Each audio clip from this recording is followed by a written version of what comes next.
This is very interesting because what they're coming up with here is an absolute rebuttal against what we saw in the mini-budget, isn't it? And you wonder how quickly these plans have been thought through to get them into place, to be a very clear challenge to what the government has laid out. I think the beginning of this Labour conference, for me, is very interesting. I mean, they've always heralded their green credentials more than the Conservative Party. So I'm not sure that this is a plan in response to Liz Truss's mini-budget. But I think the Conservative Party under Liz Truss has moved in a right-wing direction. So there is now clear blue water between the more centrist policies of Labour and the more economically conservative plans of the Conservative Party. I think what's interesting going into this conference, though, is that Labour have been ahead in the polls now for most of the year.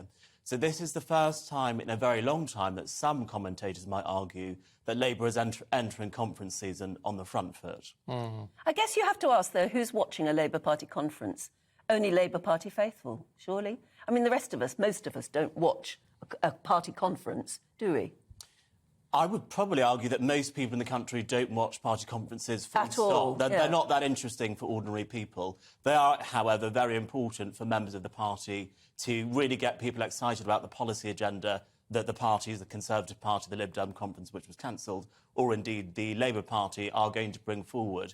And, of course, we've got a general election in, 2 years' time now. So I think the two major parties, the Labour Party and the Conservative Party, will really be trying to get their base excited and get people excited about their ideas. What strikes me, again, about all of this, though, is the fact that there does seem to have been a turn of opinion against the Green Agenda, certainly amongst the older generation, who's saying we need to sort out the problems we've got today, first and foremost, and then we'll look at the Green Agenda. Now, the fact that Labour are taking that on head-on and saying it's the Green Agenda that will save us is quite an interesting positioning.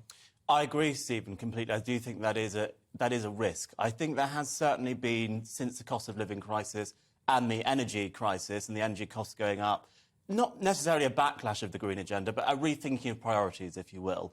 People probably won't mind so much now about fracking, about North Sea oil exploration. Those policies seem to have been quite popular that the Prime Minister has brought forward. So I think it's interesting that the Labour Party are really staking their entire political fortunes on the Green Agenda, giving savings to households and also creating 200,000 jobs. And very much addressing the energy issue. I think we're all now convinced, aren't we, that something should have been done years ago and that the energy security is probably almost top priority, isn't it? Absolutely, energy security is really important. But one of the things about the mini-budget that the Chancellor, Kwasi Kwarteng, brought out earlier on this week, which actually hasn't received much coverage at all, is, of course, the liberalisation of planning regulations for onshore wind energy. It's got almost no media coverage at all. That is actually also in the Conservatives' mini-budget. So actually, I'm not sure that there is that much difference between the plans of the Labour Party and the Conservative Party. However, the Labour Party are much happier to talk about the Green Agenda, but the Conservatives are not. But if you actually look at the finer detail of the policies, they're not actually that different. It's interesting, isn't it? Because there also seems to be you can see the Labour going for a younger market, if you like, the younger voter. And there seems to be very much a split between Labour going younger, Conservative, pitching at their traditional audience. Yes, that is true, but I would caution the Conservatives at not just looking for that older audience, because the Conservative Party does need to appeal to younger voters to win.